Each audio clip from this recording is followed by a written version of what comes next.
जय श्री कृष्ण। कैसे हैं आप सब? आई होप आप सब अच्छे होंगे और मैं भी ठीक हूँ। क्योंकि वो मेरा कुछ बिगाड़ नहीं पा रहे हैं, मुझे डायरेक्टली कॉल करके किसी को बोलने की हिम्मत नहीं बची है कुछ।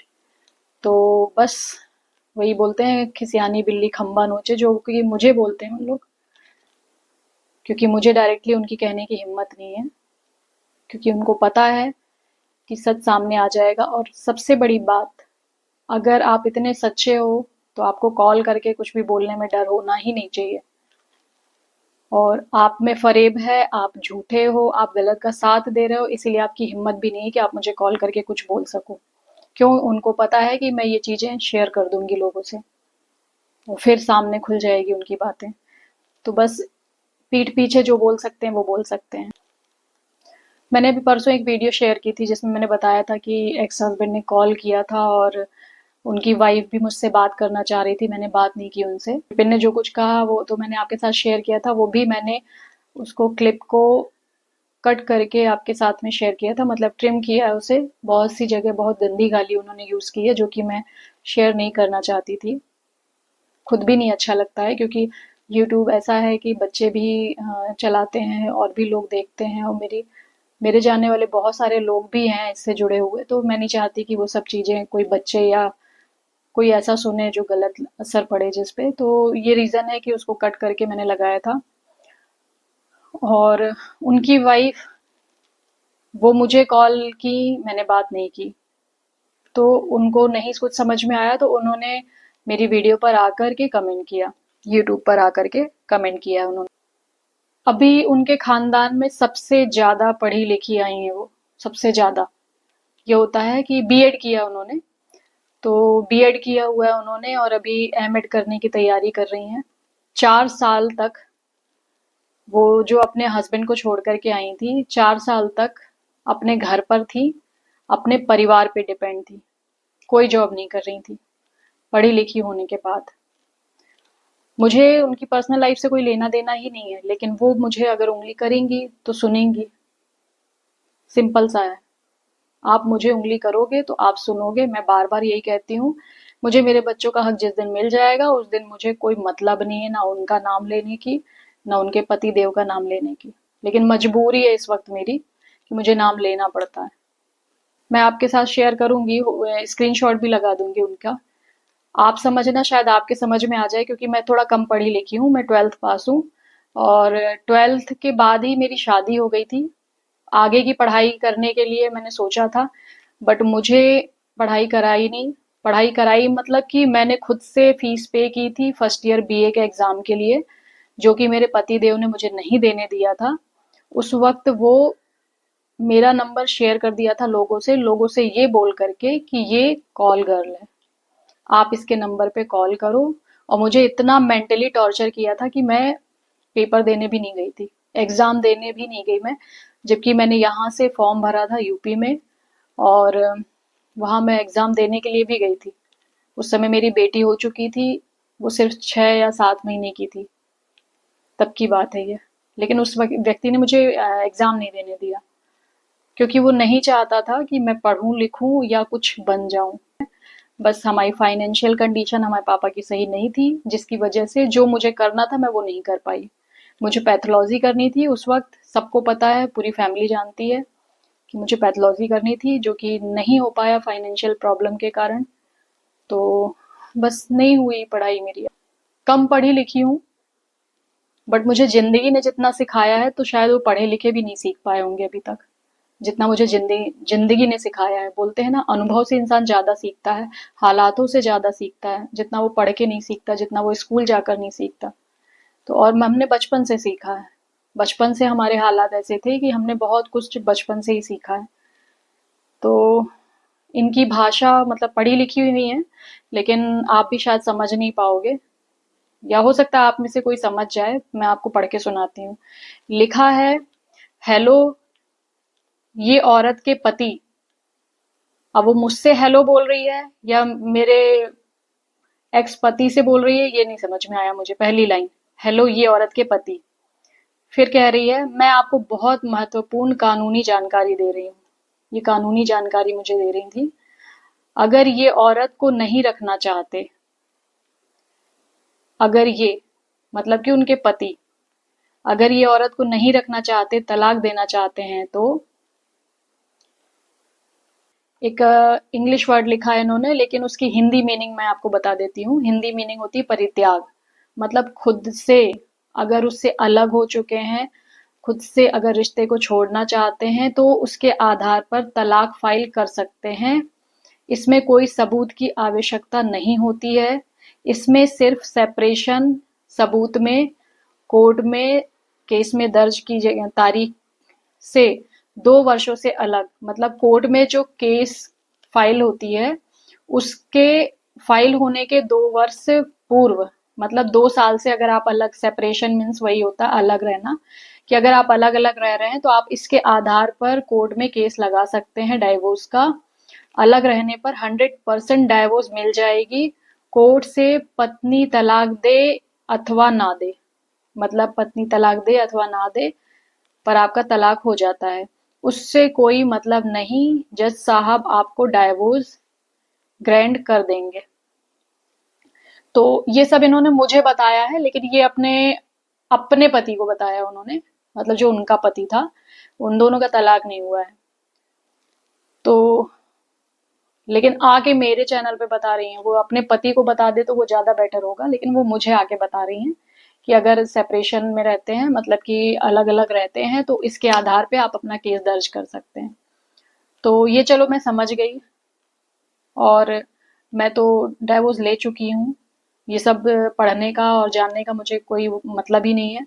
दूसरी बात ये, जितना कानून ये मतलब बता रही हैं मुझे, इतना थोड़ा सा कानून अगर ये पढ़ लें कि अगर आपका एक पति के साथ तलाक नहीं हुआ है तो आप दूसरी शादी नहीं कर सकती हैं, जो कि उन्होंने किया है। और अगर आपका तलाक हो, आपने डाइवोर्स दे दिया है पति को, तो आपका मेंटेनेंस लेने का कोई अधिकार नहीं है। किस आधार पे? जब तक आपने शादी नहीं की है। ऑलरेडी अगर आप किसी के साथ रह रहे हो, शादी करके आप, कोई आपका दूसरा पति हो चुका है, तो आपको अपने पहले पति से मेंटेनेंस लेने का कोई अधिकार नहीं है। ये भी कानून आप पढ़ लीजिए। आप बहुत पढ़ी लिखी हैं तो आप ये भी पढ़ लीजिए और अपने वकीलों से पूछ लीजिए कि क्या ऐसा होता है। विपिन हमेशा यही बोलते हैं कि तलाक तूने दिया है, पैसे क्यों दूं? अब पैसे किस बात के मांग रही है? जब तलाक हो गया तो पैसे किस बात के मांग रही है? तो भाई इसीलिए तो तुम्हारी बीबी ने उसको तलाक नहीं दिया, सिर्फ पैसे मांगने के लिए, कि उधर से भी लूं इधर से भी लूं।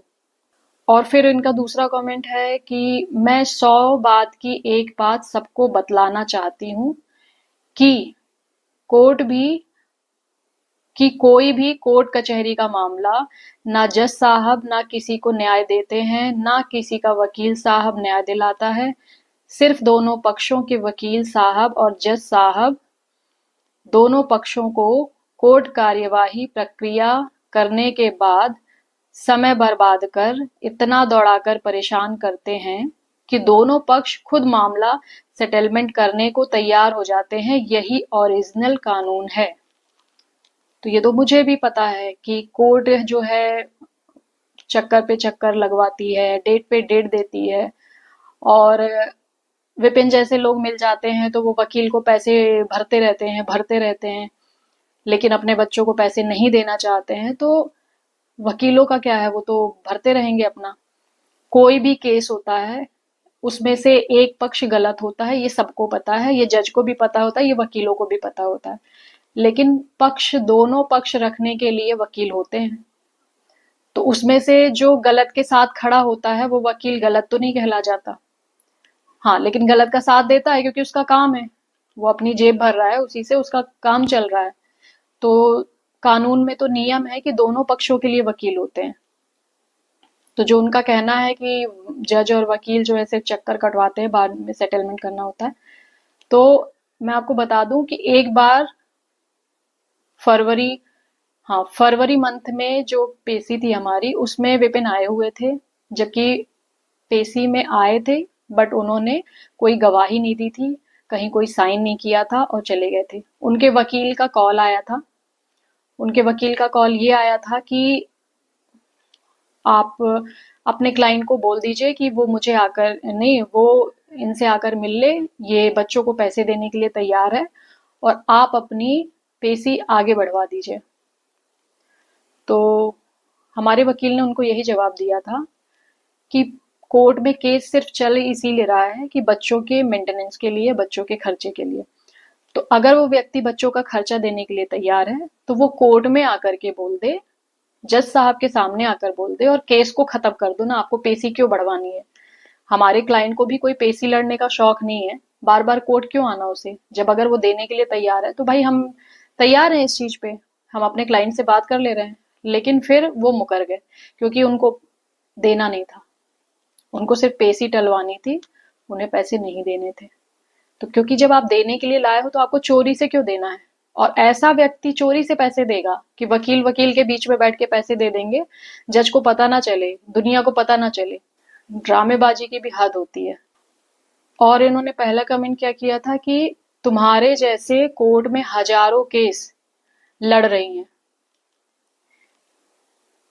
किसी कुछ नहीं होती। ऐसे ही लिखा है इन्होंने, पढ़ी लिखी है ना इसलिए लिखा है, किसी कुछ नहीं होती, सिर्फ टाइम पास है।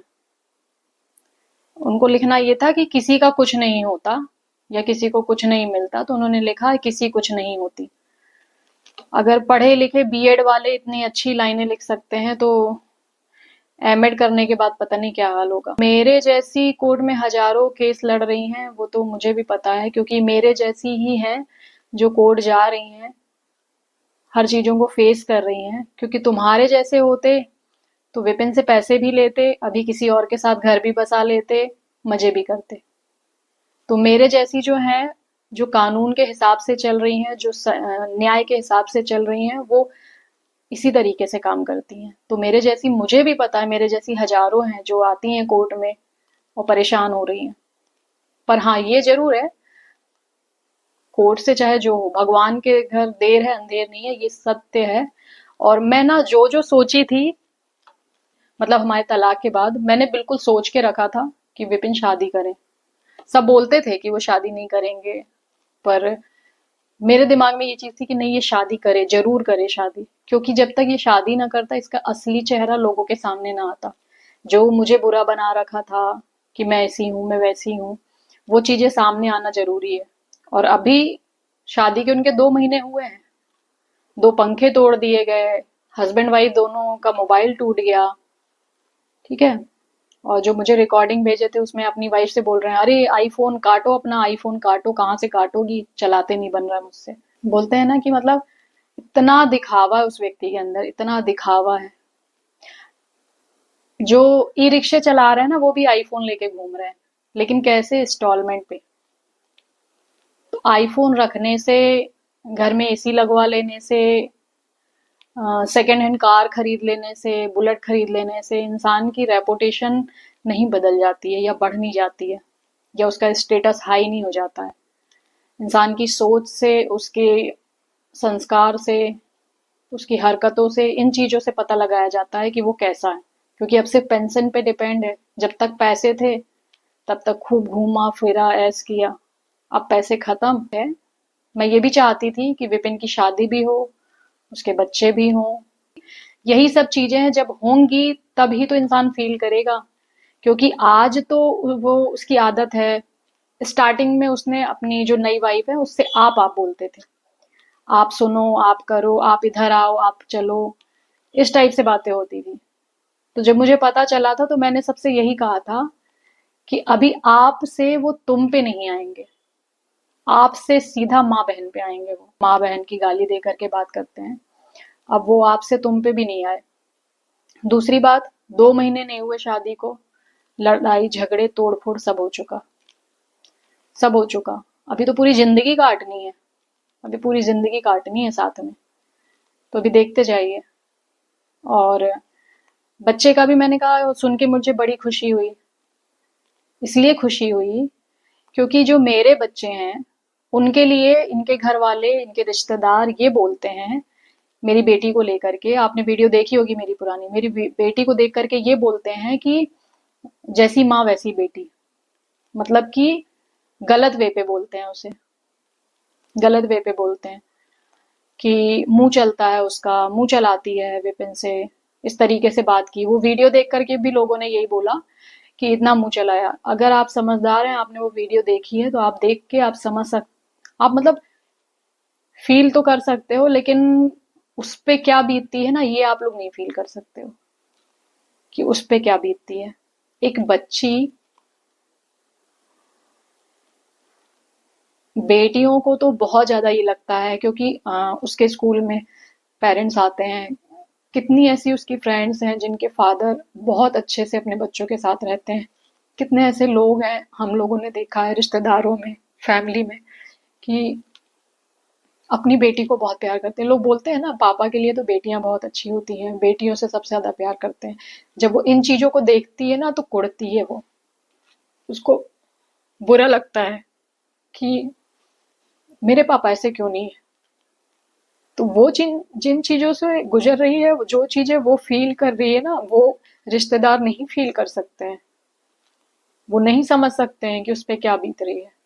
मैं ये पूछना चाहती हूँ, जो लोग मेरी बेटी पे उंगली उठाते हैं, उनके घर के जो लोग भी बोलते हैं, विपिन के चाचा के बच्चे, समझ जाइए अब।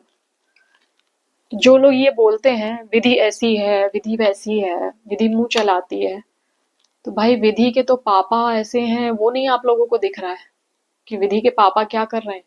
एक जवान बच्ची के सामने आप दूसरी औरत को लेकर आए हो, गाड़ी में बिठा के घुमा रहे हो उसके सामने, तो वो और ही क्या करे। फिर भी वो बहुत रिस्पेक्ट करती है उनकी, फिर भी बहुत करती है, क्योंकि मैं बोलती हूँ कि तुम हो बच्ची ही, और वो है तुम्हारे पापा ही, चाहे वो किस्मत ने बनाया है या जैसे भी है। लेकिन हकीकत यही है कि वो तुम्हारे पापा हैं, तो कोई बदतमीजी मत करना। अपनी बातों को रखना, लेकिन बदतमीजी नहीं करना। मैंने हमेशा उसको ये सिखाया है। तो उसके लिए लोग ऐसे बोलते हैं, तो मुझे ये जवाब दे दें कि उस पूरे खानदान में एक औलाद किसी का बता दे, चाहे वो कोई उनकी रिश्तेदारी में बुआ हो, चाहे चाचा हो, चाहे मम्मी हो, पापा हो, किसी के कोई भी भाई बहन, सबकी XYZ, सबकी बात कर रही हूँ। किसी के बच्चे को बता दें कि वो अपने माँ बाप की बड़ी रिस्पेक्ट करता है, जबकि सबके माँ बाप सबके साथ हैं, सबके माँ बाप सबकी जिम्मेदारी उठा रहे हैं, सारी चीजें देख रहे हैं। आज भी सब अपने माँ बाप की छत के नीचे हैं, सब अपने माँ बाप की छत के नीचे हैं। किसी ने अपने बनाए हुए मकान में अपने माँ बाप को नहीं रखा है। तो वो लोग मेरी बेटी को बोलते हैं, अरे आपके माँ बाप तो सब कुछ आपके लिए कर रहे हैं, आप लोग उसके बाद भी अपने माँ को, अपने बाप को कितनी रिस्पेक्ट देते हो, ये पूरा घर, पूरा खानदान, आप लोग आपस में सब जानते हो। एक बच्चा नहीं है उनके पूरे खानदान में जो अपने माँ बाप की बड़ी रिस्पेक्ट करता हो। ठीक है। तो मेरी बेटी मेरी तो बहुत रिस्पेक्ट करती है, बहुत करती है। मेरे दोनों बच्चे करते हैं। उसका रीजन ये भी है क्योंकि मैंने अपने बच्चों को शुरू से यहाँ रखा अपने पास। अगर उस घर में रखती तो शायद हो सकता है कि मेरे बच्चे भी होते। हाँ, ये भी तय है, लोग बोलते हैं खून का असर कहीं नहीं जाता, हो सकता है थोड़ा बहुत असर दिखे इनमें। मैं नहीं मानती हूँ इस चीज को कि नहीं होगा, मेरे बच्चे बिल्कुल अलग निकलेंगे, सबसे अच्छे निकलेंगे, मैं ये नहीं कहती हूँ। लेकिन हाँ, उस खानदान में जितने भी बच्चे हैं उनसे मेरे बच्चे बहुत अच्छे निकलेंगे, इस बात की गारंटी मुझे है। तो अभी जो अब आएगी ना उनकी औलाद नई, जब वो पिता और माता दोनों के साथ रहेगी ना, तब समझ में आएगा। और तब उस लेडीज को, जो अभी उनकी वाइफ है, तब उसको समझ में आएगा, क्योंकि आज उनसे माँ बहन सुन लेगी, लेकिन जब वो व्यक्ति बच्चों से माँ बहन की बातें करेगा ना, तब देखना, तब मैं, मेरी बात याद रखना, तब मेरी बात याद रखना। और फिर उस वक्त आप मुंह बंद रखना, तब समझ में आ जाएगा कि हाँ, आप कितनी पतिव्रता पत्नी है। तो बात यही है कि मैंने इतने साल सब कुछ झेल लिया, लेकिन जब मेरे बच्चे बड़े हो गए, जब वो चीजें मेरे बच्चों पे आने लगी, तो मैंने ये डिसीजन लिया, क्योंकि मैं नहीं चाहती थी। मैंने तो खुद को बचा लिया, मैं तो हिम्मत नहीं हारी, मैं इतनी हालातों से लड़के आगे बढ़ गई। लेकिन जरूरी नहीं है कि बच्चे भी, कई बार ऐसा होता है माँ बाप की लड़ाई में बच्चे सुसाइड कर लेते हैं, क्योंकि घर का माहौल ऐसा होता है, या फिर माँ बाप की लड़ाई में बाहर वाले फायदा उठाते हैं, बच्चे बाहर बहक जाते हैं, गलत के साथ रहते हैं, गलत रास्ते पे निकल जाते हैं। तो इन सब चीजों से मैं बचना चाहती थी, क्योंकि मैं झेल भी बच्चों के लिए रही थी, लेकिन मुझे ये एक बार ये एहसास हुआ कि आज मैं बच्चों के लिए झेल तो रही हूँ, लेकिन कल को अगर मैंने बच्चों को ही खो दिया, तो मेरा इतने साल का झेलना और ये त्याग करना सब बेकार है। इसलिए मैंने ये डिसीजन लिया। चलिए, वीडियो बहुत लंबी हो गई है, फिर मैं मिलती हूँ आपसे नेक्स्ट वीडियो में। तब तक के लिए जय श्री कृष्ण।